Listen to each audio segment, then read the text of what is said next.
Okay, everybody, welcome to today's open forum. Good morning, and thank you for coming in today. We have some new requirements for us now that start on March 1st, which is going to be effectively Monday for us. So we have with us today Miss Anita Malik. She is the founder of The Closing City. She is she's an attorney. She is just an absolutely amazing person. She comes in and helps us from time to time. They run a great shop there. I'll let her tell you a little bit about that as she goes along. But Anita, are you there? Yes, I'm here. I'm going to go ahead and put my screen up so you guys can see. Yeah, you had it just sharing that one window. There you go. Can you see that? Yeah, it's perfect. Okay. I'll put the chat on your left-hand side. All right. Sorry, one more second. Okay, there we go. All right, and you guys can see my screen and hear me? Can you guys hear me? Yes, I'm sorry. I turned my mic off. Yes, we can hear you. All right. So thank you, Ryan, for always giving me such a wonderful introduction. Sorry, I was having some technical problems with Google Meets.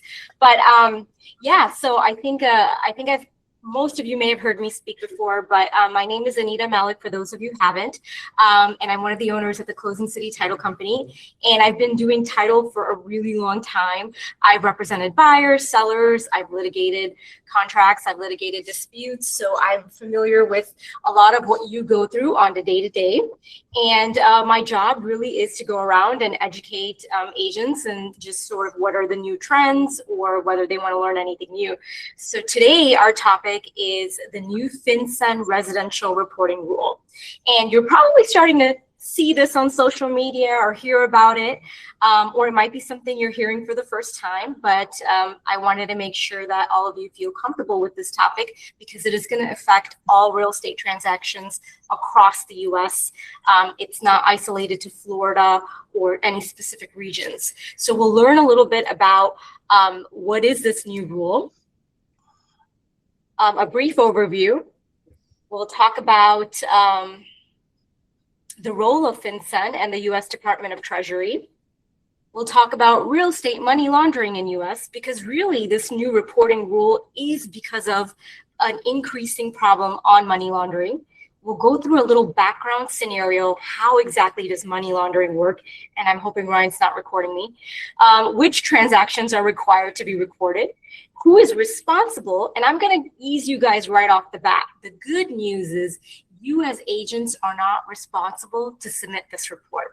This is something that the settlement agencies or the title company or the attorney's office, whoever is handling the settlement will be the one required to report it, which I don't think in most scenarios it's not you. So the good news is you don't need to be the one reporting it, but you do need to know about it because if your client is affected by this, I want to make sure you know how to explain it and what to do. What's the deadline to submit this report? What types of information will be collected from buyer and seller for reporting? And how can you prepare your clients? And this is an open dialogue, so just shoot out any questions that you have. All right, so this new reporting rule, it is initiated by a bureau called FinCEN. And FinCEN stands for Financial Criminal Enforcement Network. It's a bureau that's a part of the US Department of Treasury. This new reporting rule is also known as the anti-money laundering rule. So you might hear AML rule being tossed around. You might hear some people say FinCEN reporting rule or just FinCEN.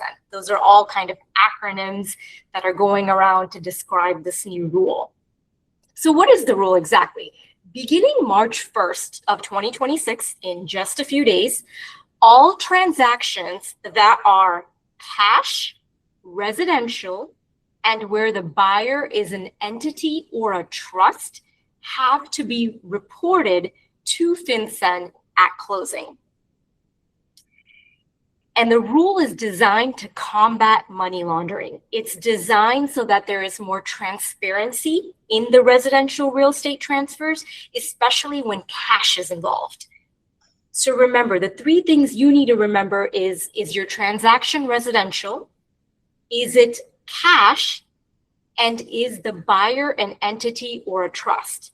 When we say entity, we mean things like LLC, corporation, partnership agreement, basically anything where it's not an individual. There is one caveat to this non-financed rule. If there is a hard money lender or a private lender, then the transaction falls under FinCEN reporting and it has to be reported. So that is a major caveat to remember, all right? But the main rules are residential, cash or hard money lender, and is the buyer an entity or trust. If your buyer is an individual or a natural person, this does not need to be reported. All right, what's the role of FinCEN and the US Department of Treasury, and why are they doing this? So FinCEN is a bureau of the US Department of Treasury. It stands for Financial Crimes Enforcement Network.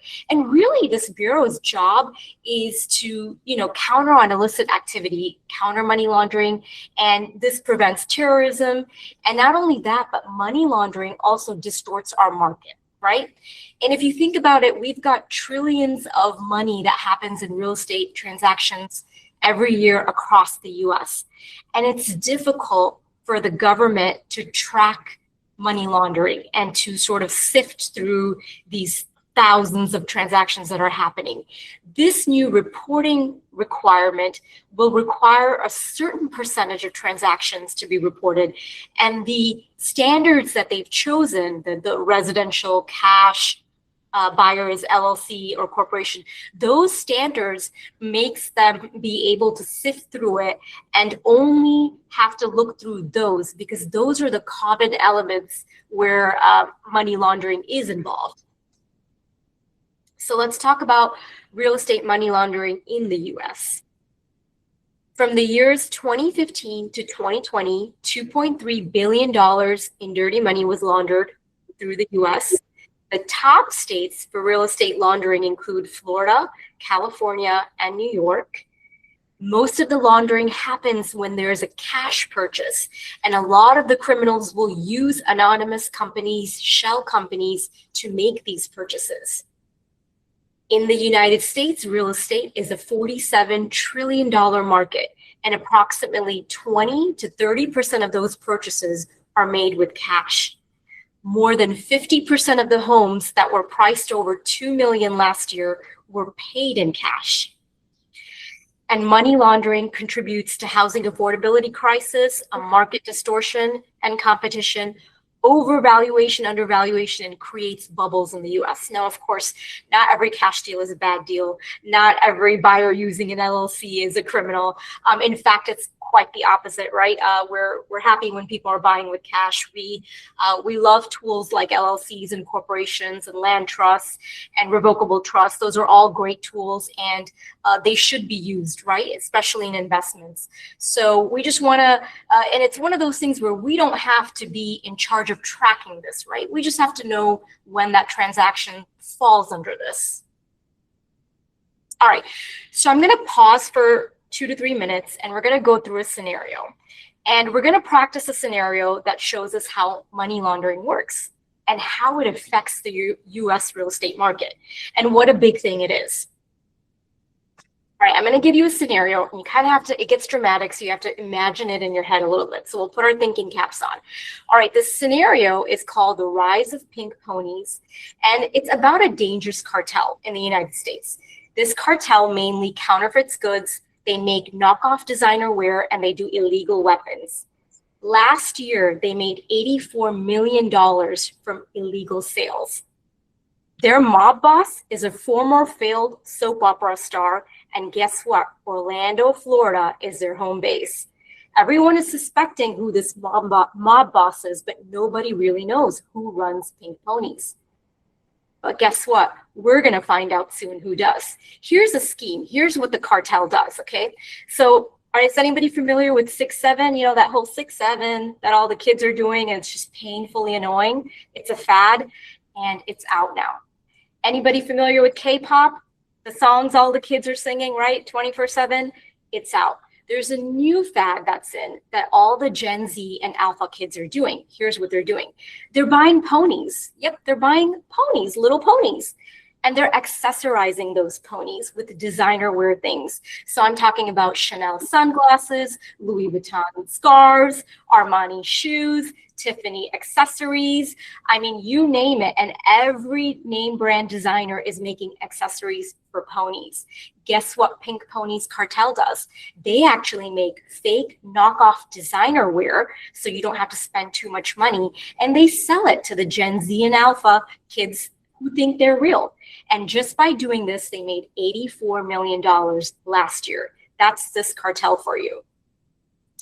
All right, who's the players? Who are the characters of our scenario here? All right, we've got the mob boss. His name is Ryan Pony. He is the founder of Pink Pony. He's a former failed soap opera star, Days of Our Lives, of course. Rumor is that he's the next El Chapo, and guess what? He wants to make Orlando his next headquarters. But Ryan is tired of owning all the other things you use to launder money. So what are those other things? Laundromats, car washes, nightclubs, strip clubs, storage units. Guys, all those places are not bad, but they are sometimes used by cartels to clean money. But believe it or not, it doesn't, you can't use big money to clean through those avenues. So now Ryan Pony says, you know what? I want to get into something big. I want to sit at the big boys table. I want to get into real estate because I'm told that's how I can clean my money, large amounts, quickly. So what does Ryan Pony do? He finds the perfect realtor. Tony Soprano, of course. Tony dominates real estate in Florida. He promises Ryan, don't worry, I'll help you buy properties all over Florida. Now, of course, our scenario needs a good guy. Enters Detective Carissa. She is the director of FinCEN at U.S. Department of Treasury. She's cracked down several cartels. And guess what? She was a former makeup artist on Days of Our Lives. She actually knows Ryan Pony. She's covered every pimple, sunspot on his face. She's suspicious that Ryan Pony runs Pink Ponies. She just doesn't have solid evidence yet. All right, so Ryan Pony's planning this scheme, right? He wants to buy real estate all over Florida, but he needs a manager. He doesn't want to be the one signing all the paperwork, right? He doesn't want to put his name out there. He needs a pretty face that everybody will like who can be the manager. So of course he finds Chrissy the manager. Chrissy's a dog lover, super friendly. He laughs a lot. Everybody loves Chrissy. So Ryan tells Chrissy, hey, I'll pay you $3,000 a month if you will be the manager on all my LLCs. You just have to sign my buy and sell closing docs. And guess what? I'll pay you that $3,000 in cash. Of course, Chrissy is thrilled and says, I'm on. All right, here's the plan. They're going to launder dirty money through Florida. And here's how Ryan Pony is going to do it. This is just one example. People will do several different examples. So first, Ryan Pony is going to create he's going to create a land trust. Not sure if any of you are familiar with land trusts, but he's going to create a land trust and he's going to make himself the beneficiary. Now, land trusts, they're pretty unique because they don't need to be recorded anywhere, right? And then he's going to go and create a shell company in Wyoming. Guys, there's two old ladies, wonderful old ladies that sit at the Secretary of State's office in Wyoming. There are more people that are forming LLCs there than actually live there.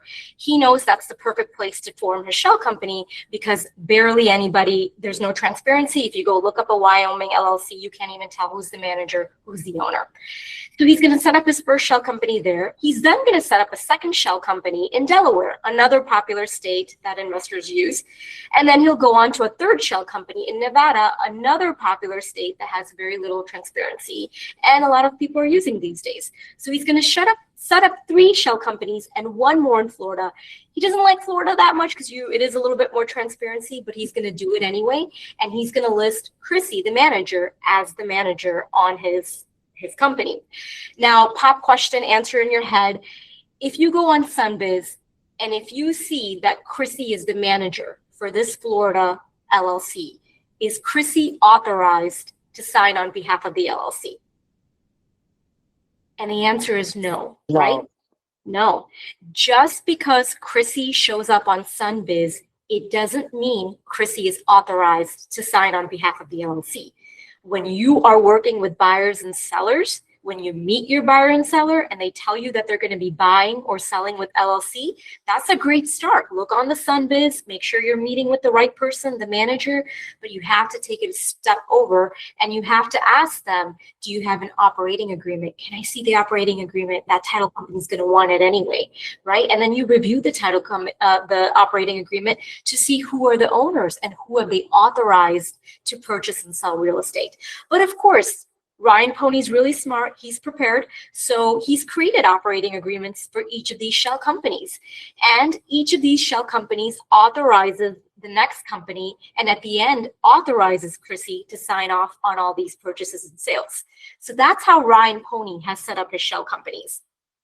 And when we do closings at a title company, we get down to the bottom of it, right? So if I get this transaction where Ryan Pony is trying to buy something, and I've deciphered that Chrissy is the one that can sign. I've asked for all the documents, all the operating agreements. I've asked for the land trust. I've done my job. And I've said, yeah, Chrissy is authorized to sign. Now, I don't know Ryan Pony is bad. My duty is just to make sure the right authorized person that can sign signs, right? So I'm just closing Ryan Pony's deals left and right. The title company doesn't know who's bad, who's not, and maybe the realtor doesn't even know. So of course, Ryan Pony puts the plan in action. He's buying residential real estate all over Orlando and Florida with his partners in crime. All right, cleaning the money. So how are they actually cleaning the money? Ryan Pony and his cartel are overpaying on purchases, right? So they're going to certain neighborhoods where houses are maybe worth $300,000. They don't care. They'll pay $400,000 because they want to get rid of the cash. They're also underpaying on purchases because they're finding sneaky sellers that'll take $100,000 on the side, and then they'll only purchase for $200,000. And that distorts the market as well, right? When you're overpaying on purchases, good faith buyers now can't get a loan in that neighborhood because all of a sudden they can't afford the houses there. Ryan Pony is also doing those large transactions. So once again, he can get rid of more cash quicker. He's also holding on to some properties and he's collecting rent. That's, once again, he can rent these houses to his cartel members or their family members.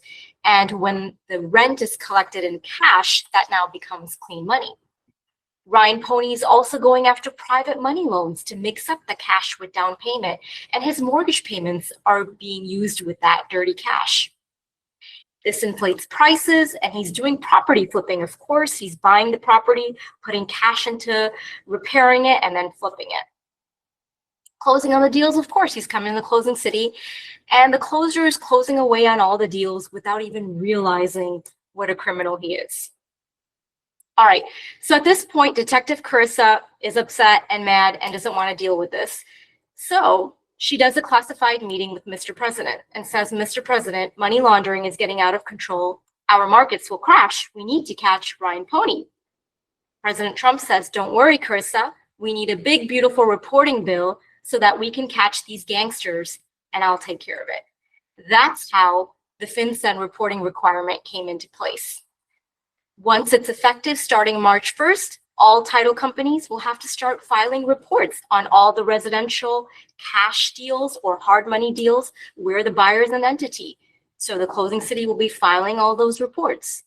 Now, Carissa's reviewed all those reports because instead of reviewing all the transactions in the country, all she's doing now is reviewing the 20 to 30% that are cash and are residential and do fall under the purchase of an entity. So she's narrowed it down quite a bit, and now she's ready to catch Ryan Pony, who gets life in prison and $200 million in fines, damages, and penalty. And he's no more. And that's the end of the cartel, and that's how money laundering works. But I have a question for you guys. Who's the real antagonist in this story? Anyone? Who would you say is the bad guy in this story? I would say it's the person who went through my social media and pulled up a bunch of old pictures of me. Hey, you're my friend on social media, so you gave me authority to do it. Okay. I don't know. I will say, obviously, Ryan Pony is a bad guy. So he's a bad guy. But if we look at the real estate scenario, I say Tony Soprano's a bad guy, the realtor, right? He had the obligation to let Ryan Pony know of this new rule. Had Ryan Pony known that every transaction was going to be reported, Ryan Pony wouldn't have done it, right? So this just shows you how important it is for realtors to know about this rule and to educate their clients, not because the clients are criminals, but because the clients have they have the right to know, right? That how will that transaction work and what are the rules and requirements that have to be satisfied. So which transactions require reporting? Once again, it has to be residential, it has to be cash transaction or private money loan, and it has to be buyer's entity or trust.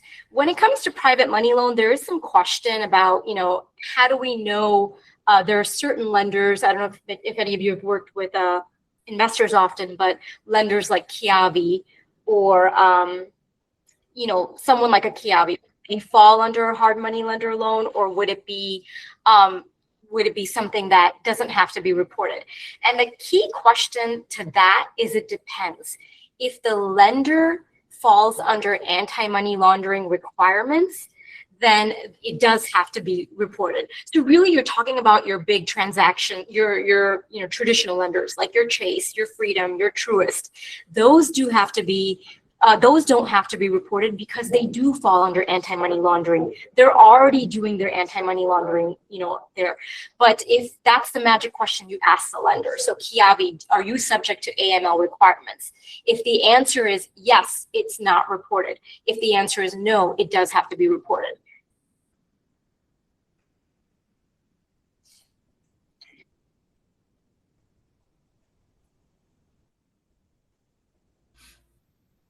Malvis has court. You there, Anita? Did we lose you?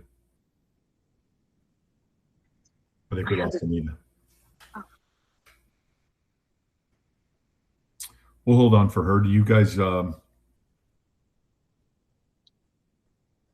don't know what happened to her. I think she meant to X out of her screen and she X out of the whole thing. You know how old people are with technology. Malvis, do you have a question for Anita, obviously? I do. Okay. This is the first time I'm really going through this with you, so I'm not any farther ahead than you are. So we'll wait for her to answer those questions. I assume she'll be right back. Okay. You guys have any questions on anything else while we're here? I also do, not related to this, but. Good. Go ahead, Malvis. Okay. So, sorry, I was watching a video again because I got confused, Ryan, and I figure it's worth asking.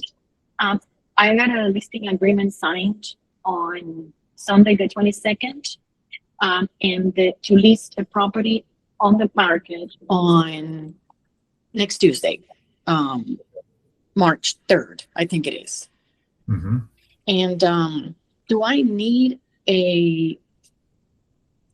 so the agreement was signed on the 22nd, that was Sunday. But on the listing day, I put the 3rd, which is next Tuesday. Do I need a listing exclusion form? No, or not? Not if you don't have it ready by the 3rd, you do. Sorry, yeah. Hold on.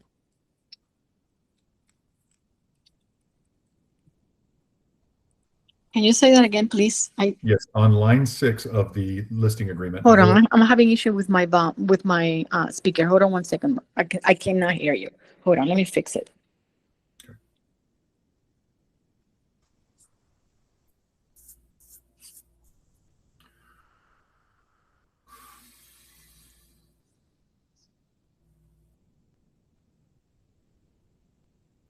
Does anyone else have a question while we wait? I wanted to make a couple of announcements, and I don't want to get too far into one of them while we wait for Anita to come back. Hopefully she will. I don't have a text or anything. Michelle has shared something with me. There is a Zoom tonight at 6 p.m. That somebody is putting on, and it's about LLCs and all that kind of stuff, accounting for realtors.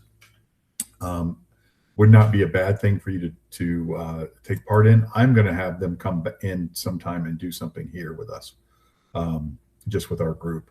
So I do not have, this is sponsored by a bunch of people, but I don't have the Zoom link. If you want to share it, Michelle, in the I don't see the Zoom link. If you want to share it in the chat, that would be great. But I'm going to have somebody come in and talk to you guys. I know we had a lot of tax questions. We always do this time of year. Should I have an LLC? Should I have a PA? Should I have a PLLC? Should I bother with any of this stuff? I'm going to have them come in and meet with us someday, either these folks or some others. Oh, here it is. Here's a register link. I don't know if you just shared it, Michelle, but I'm going to. Here's a registration link. I saw it in the email just now.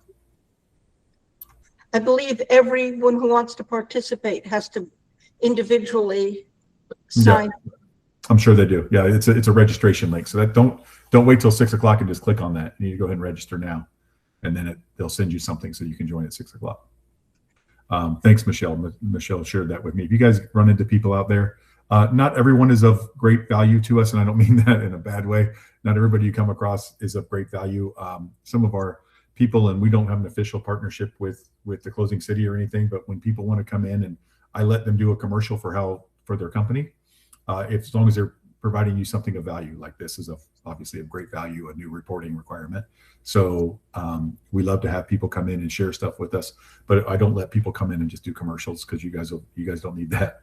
So they're allowed to do a commercial as long as they give us something of value, and they do a great job at the Closing City. Obviously they care. That shows that they care, that they come in and do stuff like this for you guys. So I really appreciate that. But we have other title companies come in. We have other people come in as long as they present something of value, including lenders, etc. We do not have, as you guys know, any affiliated businesses at this point. We don't have anybody that you have to tell your clients about that we are affiliated with, because we're not financially affiliated with any of them. So these are just people we do business with, and we call them approved vendors or recommended vendors or something like that. That's fine. We do recommend the people. Typically, if I have them come in here, I know something about them and recommend them. You guys remember a couple of years ago, we had a tax person come in 2 years ago. His name was, I want to say Byron, something like that. But he was of great value.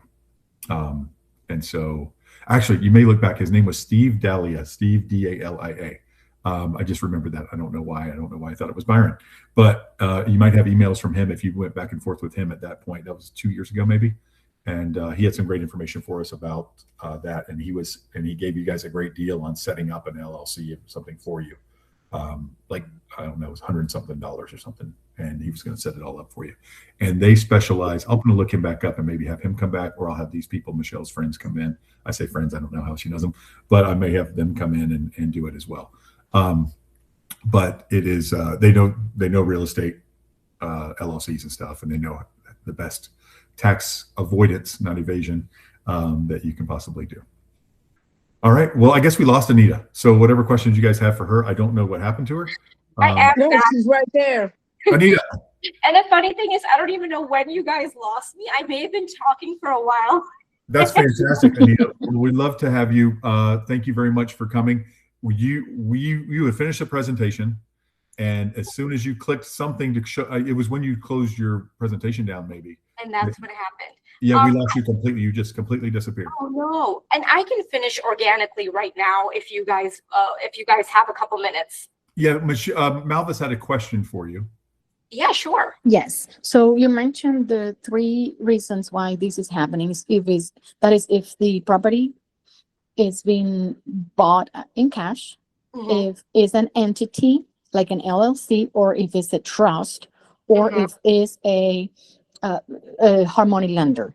But you also mentioned that for regular financing, if the lender, the bank who is lending the money, is participating in this, then this rule also applies.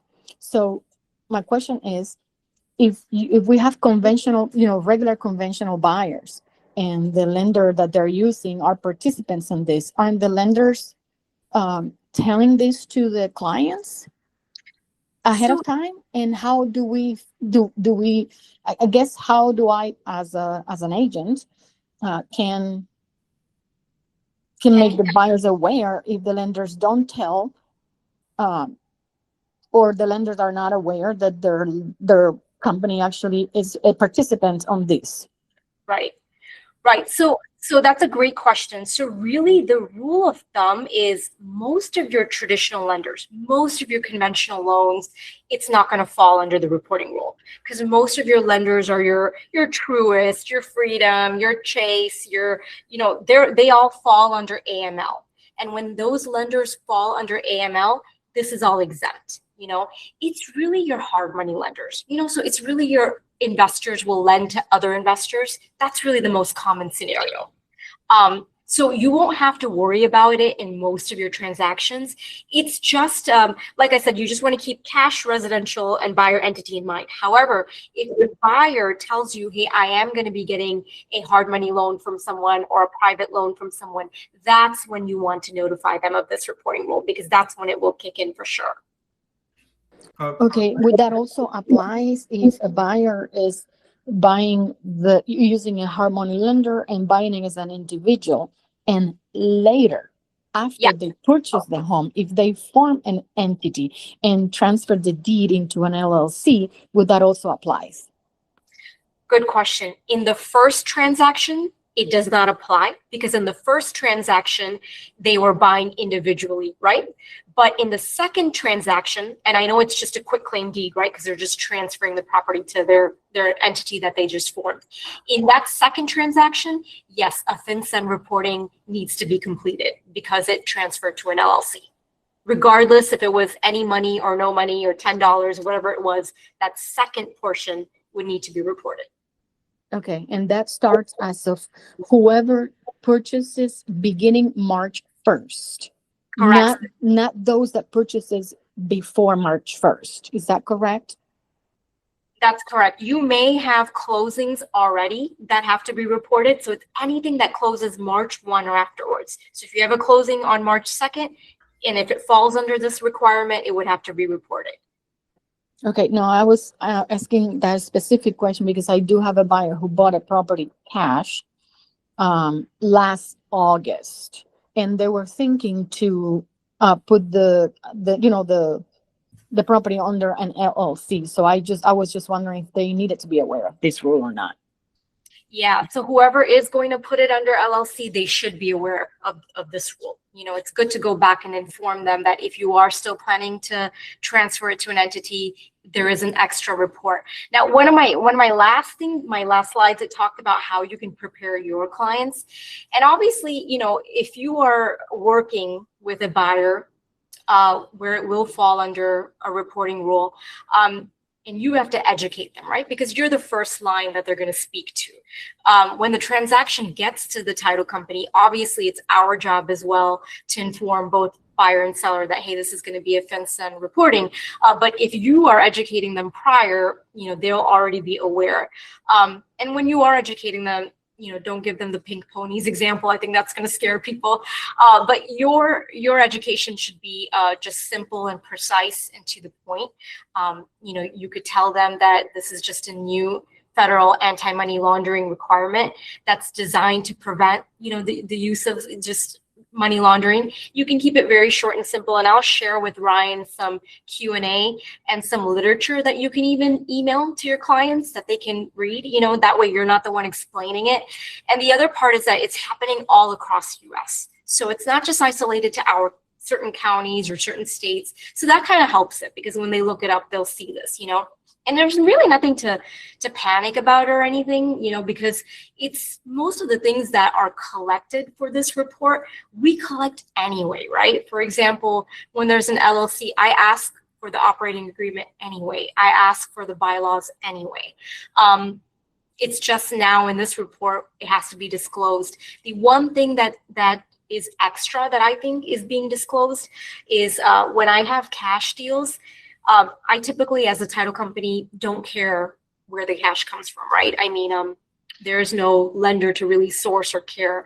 I can get 10 different wires and I'm good with it as long as I have all the money to apply to the transaction, which is still the case. But with this report, the buyer has to disclose who the payor was as well.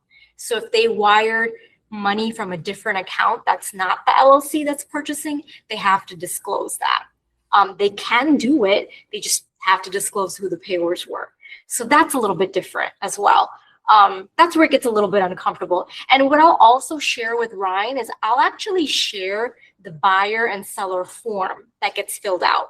That way you guys can take a look at it and you'll know what kinds of questions the buyer has to complete and what kinds of questions the seller has to complete.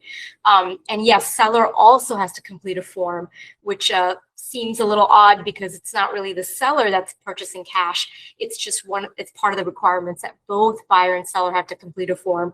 The seller just has to disclose their name, their legal address, the property information, and that's about it. And I'm thinking the Department of Treasury's intention with that is just maybe to see if there was an arm's length transaction or not. Awesome. Thank you.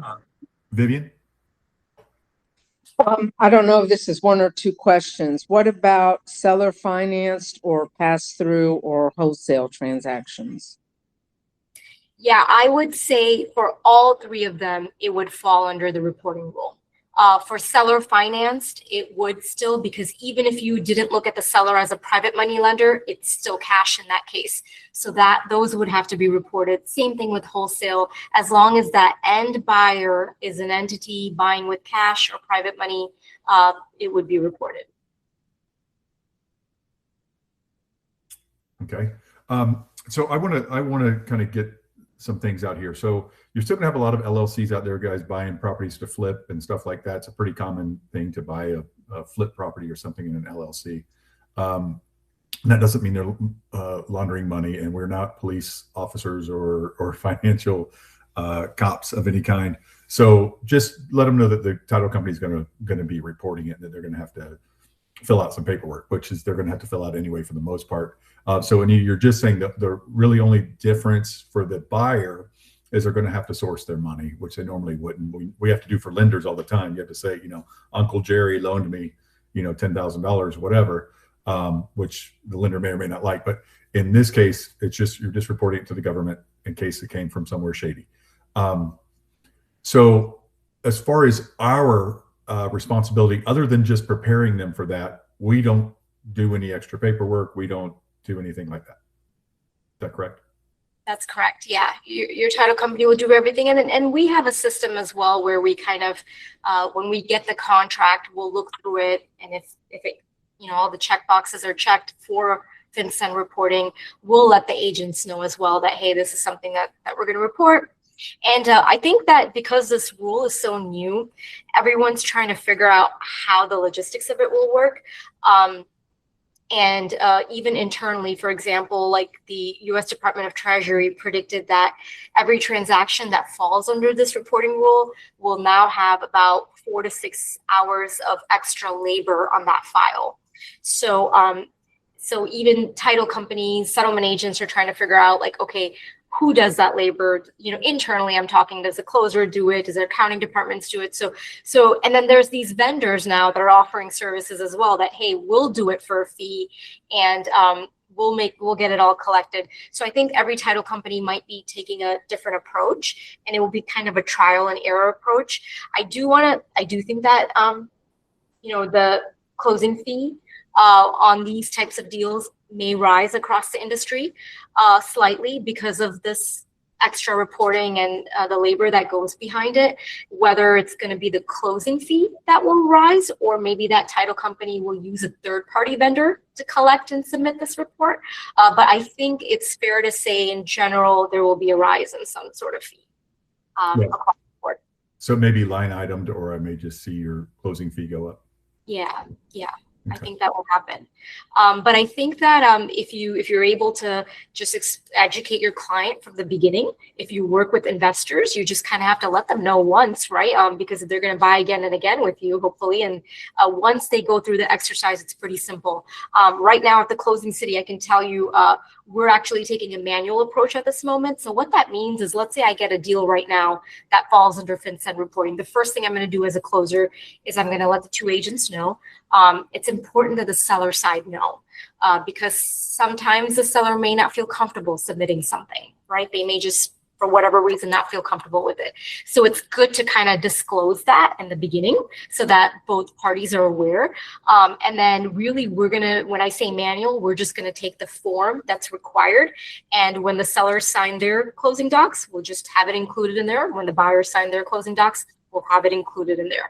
So that way the buyer and sellers are just signing it all at once rather than trying to get it done in advance and all of that. So that's the approach we're taking at the moment. All right. Any other questions for Anita? Well, Anita, I'll say some things. You guys can still ask questions, but this has been very helpful. Thank you very much.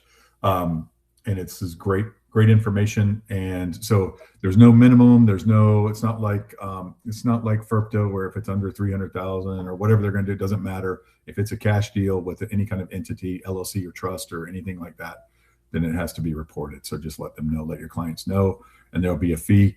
We talking 100, 200, 300, 400? You have no idea yet? I don't think it will go that high. I do know, like, for example, one of the vendors already reached out, a popular vendor, PropLogix. Not sure if anyone's worked with them, but they often do municipal lien searches and HOA estoppels. For example, they've already started this third-party service for title companies, and their fee right now is $195. If for some reason the deal doesn't close, that doesn't get collected. So that's the good part because nothing is reported, right? If the deal gets canceled. And let's say if, it started off as a cash transaction, but somewhere in the middle of the transaction, it reverted to a traditional loan for whatever reason, then once again, that fee comes off because it doesn't need to be reported. Okay. Caroline, did you have a question?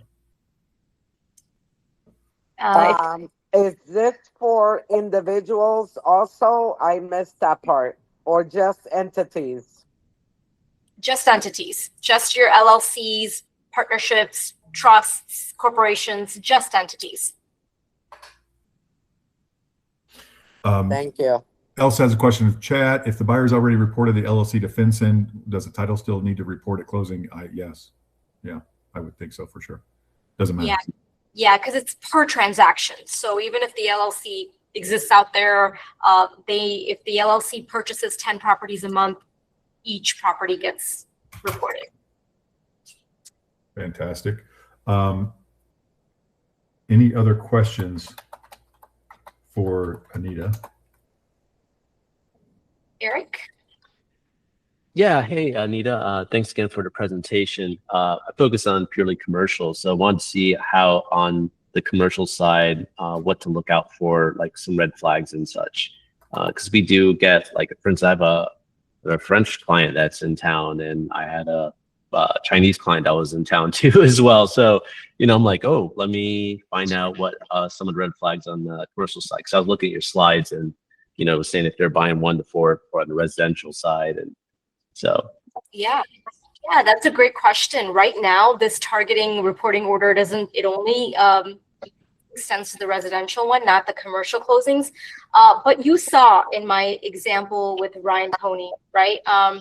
Where you're in a delicate situation because it doesn't get reported, and sometimes you don't even realize, that it's just it's money that is laundered. And you know what? The funny thing is sometimes I am hesitant to use this word, but sometimes it's almost innocent in a way that it could be a family that owns a gas station, right? Or a restaurant, and they collect a lot of cash and they don't realize it, or, mistakenly, criminally don't realize it, that this is something that, you shouldn't be, there's a way it's not being reported, right? That those money. So this is really targeted, in my opinion, this reporting rule, it's really more targeted for those cartels, for those international buyers that are purchasing large transactions, rather than kind of like the more innocent, smaller, transactions that are happening. If I had to guess, I think that's what the U.S. Department of Treasury's motive is. But I think going back to your question, Eric, I think some of the things you would look out for is, the entity that they're buying with. If you have a buyer, asking those questions. Have you purchased before in the U.S.? Do you file taxes here in the U.S. on a yearly basis? that kind of like tells you whether they have a pattern of working with the country and they've purchased here before, and do they have a FERPTA accountant, or whatever that may be. That kind of gives you an idea that, okay, especially if they're filing taxes here, then and if they have an entity existing here, then you'll know. But really, you'll know, but you won't know, right? Because especially if they're buying cash, you wouldn't imagine how many cash transactions we've done that we really don't know the root of where the money is coming from. We document it, but we don't look into it. So the best I think you could do, Eric, is just by asking those questions, if they're a frequent investor in the US or not, and if they have any experience here. Great, thank you very much. All right, we've got a couple questions in chat. Does this rule apply to entity LLC sellers? It does not. It does not apply to the sellers. Okay. If the title company charges a service fee to comply with new reporting requirement, say the buyer is out of state corporation, would that always be paid by the buyer?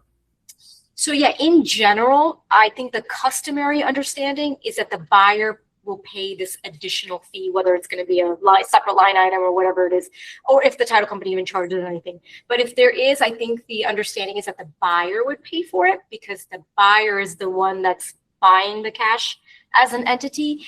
However, you guys know everything is subject to negotiation in a contract. You can negotiate otherwise. All right. And Mary has a question. Mary Lou. Your hand is up. I don't know if you have a question. And you're on mute.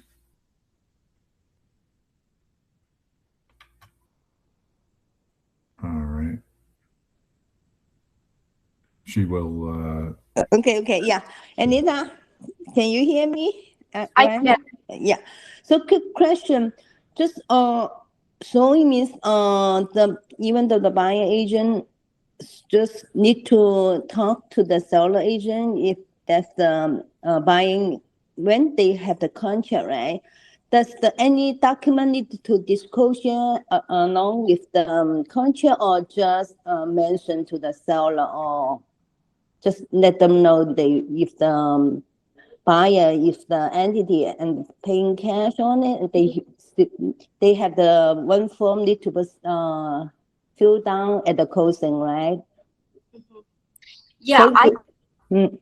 Yeah, I think that and every brokerage may have a different way of how they want to approach this. But I do think when the FAR bar contract gets revised next, I do think they're going to add some verbiage of this if this FinCEN reporting requirement is still around. But really, there hasn't been much guidance on how to disclose it. I know sometimes when you have a FERPTA seller, we put it on the MLS, right? Foreign seller. And sometimes with your buyer, it's like, you don't know. What if it changes to a loan, or what if what if they decide to buy in their individual name? I think putting it in writing, just in an email to the other agent, letting them know that hey, or if the agent should know, that this is something, it's a LLC buyer. But I think something like just writing them an email, letting them know my buyer is an LLC, so this transaction would fall under the FinCEN reporting. Should be good enough. But Ryan, that's really, really your call. It's a broker question, and I would say to put it in writing in case they try to back out at the last second and use that as an excuse. You're protecting your client. Okay, thank you. Thank you, Anita. Thank you, Ryan. Thank you. That's their chance to back out of the deal right then. If they're not comfortable with it, put it in writing. And if they want to back out because of that, that's probably legitimate for them. If just uncomfortable with it, they didn't know before. But you're also going to be dealing with realtors who should know. So when you have a listing and you see a cash deal from an LLC, which we see all the time, then you should let your client know, hey, if you take this offer, there's a little bit of reporting due. And I don't know, Anita, I don't even know if you've seen it yet, how much information they really need from the seller. Yeah, it's minor, and I'm going to send you guys those documents, Ryan, so you can share with everyone. I'll send you the exact form that the sellers have to complete, and it's much less information. The buyer's form is longer, but the seller's form, like I said, it's really just the name of the person filling it out, whether they're an entity or an individual. Then they have to mark if they would be exempt from the transaction, which the exemptions are very rare. Like if it's U.S. Veterans Department buying something, then it's exempt from reporting. But most of the time, they're not exempt, and then they just have to fill out information about the property. So it's a much shorter form on the seller end. Okay, thank you. Thank you, Anita. Thank you, Ryan. You're very welcome, Mary. If they were laundering money, they might be a little nervous about it. All right, everybody. So I looked on Sunbiz, and Pink Ponies LLC is available. So I probably will get that today. But I'm thinking about changing the name. It's not as manly as I would like my cartel to be. Thank you so much for everything that you shared with us today, Anita. It was amazing and entertaining as well. So thank you very much. Sorry I made you the bad guy, but Ryan Pony had a nice little ring to it, so I figured it might just stick with you forever. I need to change. I'll need to change my name one day. I'll do that. Yep. But you guys have my info. You guys are more than welcome to reach out to me, email, call me. I'm happy to explain further, and I'll get those Q&As to Ryan so he can circulate with you guys. Anita, tell us what's so amazing about Closing City. What's going on there? Oh, we are in growth mode. We are one of the fastest growing title companies in Florida currently. And we absolutely love what we do. We are just racking up our current staff. My job is really to go out, educate realtors. I'm educating my team. We're doing a lot of exciting closings. We do government closings. We do residential. We do commercial. We do refinances. I think I mentioned last time I do wholesales. I do double closings, triple closings. Yes, I've done triple closings before. So we do all kinds of stuff here. And it's really fun because we genuinely enjoy what we're doing. And we like to stay ahead of the game and just make sure that whatever your questions are, I think I said this in the beginning, that as an attorney, I've represented so many people that I understand the emotions that you go through when you're working on a transaction. I know I always give kudos to Florida realtors because most residential deals don't have attorneys here. So realtors here, you guys are the ones that negotiate all the inspection issues, the contractual issues. And it's tough because you can't give legal advice, but you have to kind of explain how that contract works and how the exit works, how the default works. And so I'm here to really help you guys. If you ever feel like you're stuck with your buyer and seller and you've explained something to them, I'm happy to get on the phone and just explain how the four corners of the contract work. And so really that's what I love doing, and that's what we're all about. Awesome. Awesome. Thank you so much. Are you guys doing any like going to open houses with agents or doing any kind of marketing like that? Absolutely. We have a lot of agent value adds. We do, so everybody would have like a marketing rep assigned to them. First of all, you get access to information. And I always say, especially when I'm working with new agents, I say that's probably the biggest thing that you can do is have a good sounding board where you can keep relationships for years. And if you are able to accomplish that, that's really something special. So if you have a title company that you can be loyal to, that is always there to answer your questions and help you out. And, you know, I get phone calls where things are like, hey, I don't know, I'm stuck here. All right, let me pull the title with a different underwriter. Let me see if we can find a solution. Your partner should be able to help you find solutions because there's always going to be hiccups. There's always going to be problems that happen in the closing. You guys know that. But if you have partners that can help you find those solutions, I think that's the best value add that any agent could have. But beyond that, of course, we always help with open houses. We're happy to, if we're the listing company, if we're the title company on your listing, we'll deliver platters for your open houses. We'll attend if you would like us to. We help with broker open. We do digital ad marketing for you. So we can offer all those kinds of things. In fact, we have a person dedicated who just makes flyers all day. So when you have your open houses, we'll make your flyers. Don't worry about doing that. We'll help you with those things. So those day-to-day things, we have lots of help here and amazing people that work here. And we have a mascot. What other title company do you know that has a mascot that comes out for your signings? That's fantastic. Yeah. I love to see Jim dressed up. That's fantastic. All right. Thank you so much, Anita. It's absolutely amazing. Thank you very much. I think everybody kind of understands. You send me that seller reporting form, and I will share that with everybody next week on this call. Thank you. And I'm sorry about the technical difficulty, but thank you for staying with me there. Thank you all. Have a good day. Thanks, Anita. Right. I want to cover with all of you guys some of the stuff on Paperless Pipeline. Jeanette, are you available right now? I know you are working hard. I see your emails going out. I'm here. Okay.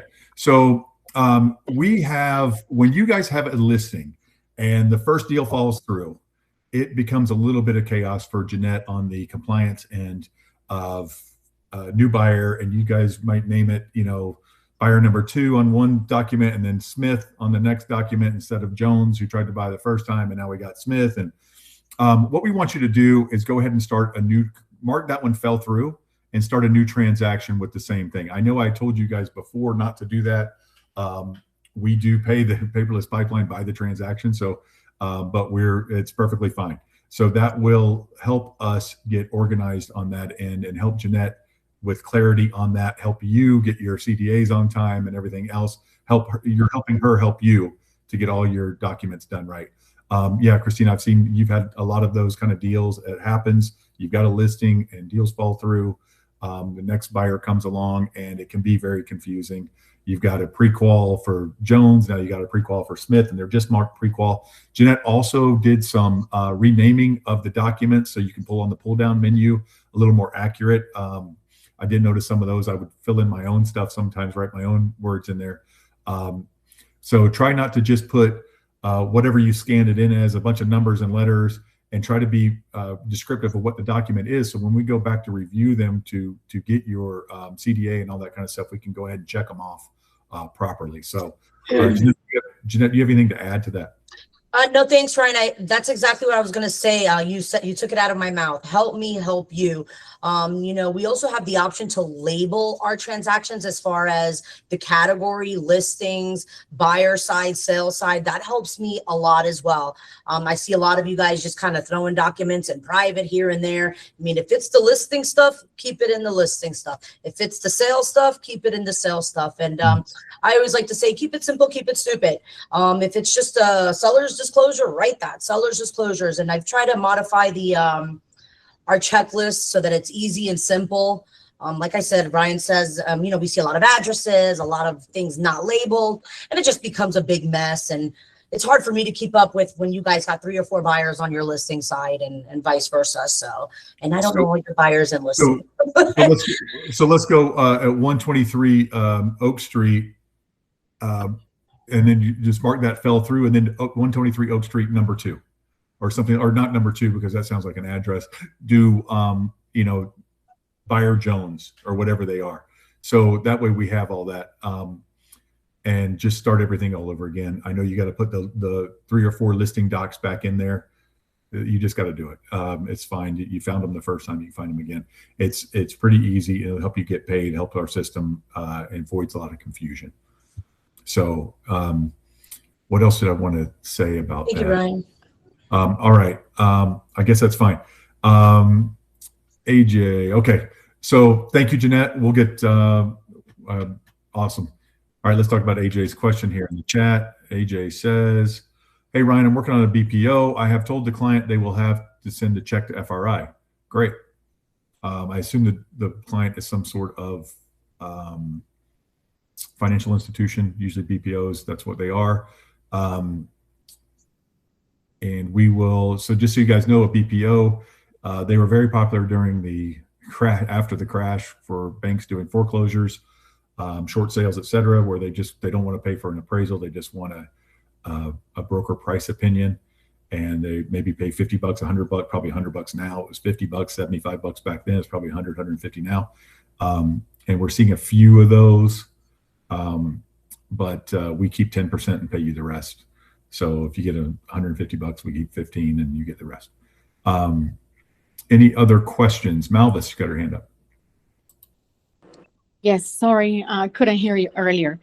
Okay. Great. Line 6 has the dates of the listing. It says the listing runs from blank through blank. That's the date. You got to have it on the MLS. So so I did put on the first one is the date that is going on the MLS, which is March 3rd. But they signed, the agreement was signed on Sunday, which was, the 22nd. The dates that matter are the dates that it runs through. Okay, so I don't have to worry about putting an MLS exclusion? Nope, not unless you don't have it on the market on the day you're supposed to have it on the market.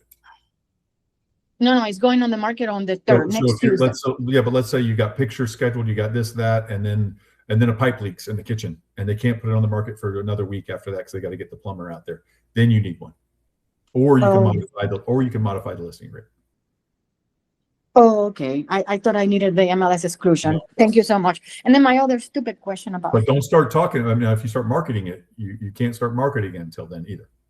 So you can't start marketing it today. No, I don't okay. even have pictures. The photographer is not coming until this Saturday. So no, no. Okay. Because then I know I have 1 day to put it on the market if I do that. Correct. One business day. Yep. One business. Yes. My next question is on the first page, and I know, Ryan, I'm sorry you covered this before. I just forgotten. I know on the second page, actually, there is a. You talked about it on second page, line 69. The initials go in there. This is where the seller does not authorize the broker to distribute it, or seller doesn't, understands and acknowledges that not to put it on the market. The initials are only put in there if one of those boxes are checked, correct? If the boxes, I always just have everybody initial it. It doesn't matter. It doesn't matter whether the box is checked or not. I just have them initial it. Just have them initial it? I'm sure there's something of value there. I don't remember off the top of my head. Because on that loop, not looking at it, so I don't know. But I can look at one. Hold on one second. Because on that loop, when I put it in, it says those boxes will automatically, it will get the initials in there if the boxes are checked. But none of the boxes applies to the sellers because I am going to put it on the MLS. I am going to display the address. So I didn't think they need to initial in there. Okay, nope. This is important that they initial there because look at 6A, line 50, starting on line 52. Line 54, public marketing includes, they're agreeing to all this stuff. So it's not just the check boxes, it's everything. They're not just agreeing to B, they're agreeing to A and B. Oh, okay. Okay. Okay, I'm sorry, I missed that. So I'll just send that So agreement. A, as in bold letters, public marketing also includes marketed property to real estate agents outside broker's office. They have to agree to all that stuff. Okay, so even though I already signed, I'll just send the same agreement back and put their initials in there. Yeah. Okay, thank you. You bet. And so really your effective date is going to be today anyway, or whenever they initial that. But the effective date doesn't matter. You never hear effective date with listing agreements. So it doesn't matter. All that matters is the online. The effective date of the contract would be today. But there is no. You never hear effective date of a listing agreement because that doesn't matter. All that matters is the listing period. Got it. Seller gives broker the exclusive right to sell the real and personal property described below at the price and terms described below, beginning March whatever and terminating at midnight on whatever date. Okay, that's the dates that matter. I can sign today for you to list my property in August. It doesn't matter. Okay. Got it. Thank you, Ryan. You can't start. I'm telling you this. I know you already know this, but for everybody, you can't start marketing it today because I signed a listing agreement. But you can tell people, oh, I've got something great coming in August. I got something great in that neighborhood coming in August. But you can't start sharing details like address or anything else. Okay. All right, guys. With no further questions, we will see you next week. I will share with you guys the form. Oh, Michelle has a question. Go ahead. I have a client who just purchased a home from me, and he has another property yet to sell, and he thinks that he can have a homestead exemption on his new purchase if he transferred himself as the buyer is a trust. And he thinks that because the buyer is a trust, meaning he's the trustee of the trust, that he can declare a homestead exemption on that home and his home still in another county. Nope. In Florida. No, I'm not an attorney, but no. That's what I thought. I'm not an attorney. This is what I always answer you guys questions like this. I am not an attorney, but my experience would tell me no, he cannot do that. Okay, that's what I thought. Yeah, it doesn't matter. You can't fool them with a trust. You can't do anything like that. Okay. Oh, guys, reach out. I know I put it in the email. Reach out to people. They've got 2 days. I saved my golfing buddy $1,100 probably the other day because he did not know about this. He just moved here in March from Colorado, and he thinks I'm the greatest dude ever. unfortunately, I'm not his realtor. I didn't know him. So, but let people know. And it took him, he had to go get his license changed. He has not changed it since, but he goes back and forth all the time. But his family lives here full time.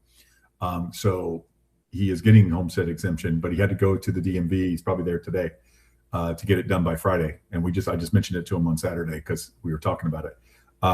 So that's a great reason to reach out to people. You should have already been doing it, but now's a great reason. If you haven't reached out to somebody who you sold a house to last year, maybe even the year before, reach out to people who you sold to 5 years ago. Just make sure you guys are saving yourselves about $1,000, $750, whatever. You can Chat GPT will tell you about what you can save them based on the value of their home.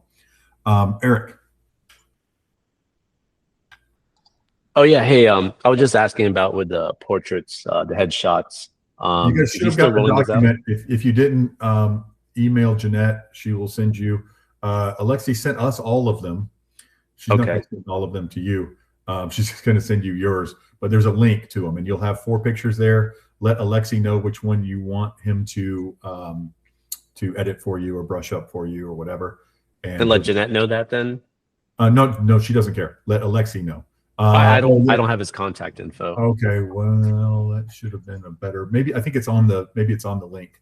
But if it's not, then let Jeanette know. But or just let Jeanette know what his. You know what? I'll give you Alexi's. I'm on it already, Ryan. You gonna put it in the chat? Yep. All right, save Alexi's email there, guys, and cool. Send him. So he's doing one for free. You can confirm this with him. One's free, and if you want other ones, I think it's $5 to have them touched up for you. But he'll touch them up, and he'll touch up one for free, and then touch up the rest of them for $5. Yeah, it's great. And we already have, I know, at least one agent using him for a property photo, so that's great. That's kind of what he's not making a ton of money, obviously, off the $5 for additional ones and free headshots, but he does appreciate the business for other items. He's a good photographer. AJ. Yes, Ryan. My question is, what forms do we use in the paperless pipeline for doing the broker price opinion? Just send us a check. Just have them send the check and let just an email to Jeanette to know to expect it. That's all. Perfect. All right. We turn it around just like anything. It's not really a real estate. You're being paid for real estate opinion on that. You're being paid for it's a real estate service, but we don't. It's fine. You do have to go through the broker to get paid for real estate services. All right. All right. Thank you. You bet, sir. Robert. Yeah, Ryan, I missed what you had said earlier. You don't need to change anything on your buyer brokerage agreement. Robert's asking, he has a buyer brokerage agreement for 2%. He got both sides of a deal. He doesn't want to charge them the 2%. You don't have to. You can take less. You can always take less than what is on your buyer brokerage agreement, but you can't take more without getting it changed, without getting it. Well, actually, what was happening is they had an attorney review it, and because I know the seller side, the seller's going to pay 2%, but they wanted me to just put zeros. No, without that. Tough. Huh? Can't do that. Tell the attorney you cannot do that. If he has a question, he can call me. But it's, or he can just research NAR requirements. It was on the MLS, right? It's on there now because I had the listing agreement, and when I did that, the MLS said I have to put it in there, but it's listed as a exclusive office only listing. It doesn't matter. You've got to have that. Wait, it's your listing?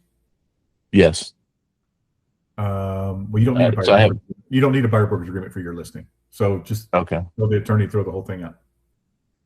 Okay. Well, they signed it anyway. Okay, but you can just don't just get rid of it. Just tell the attorney it's null and void. You don't need it for your own listing. Okay. Thank you, Ryan. You bet, sir. Any other questions? All right, guys. Thank you very much. Everybody. Oh, she did send him the link to his headshots. If you didn't get those, let Jeanette know. sales@flarealtyinvestments.com. And she will give you Alexi's email as well as your headshots if you had those taken the free headshots last week or on the 11th, 2 weeks ago today. All right, and I'll see you guys next week. Thank you, everybody, for coming. Hopefully you learned something about that requirement, and don't get in trouble out there. Take care, everybody. See you next week.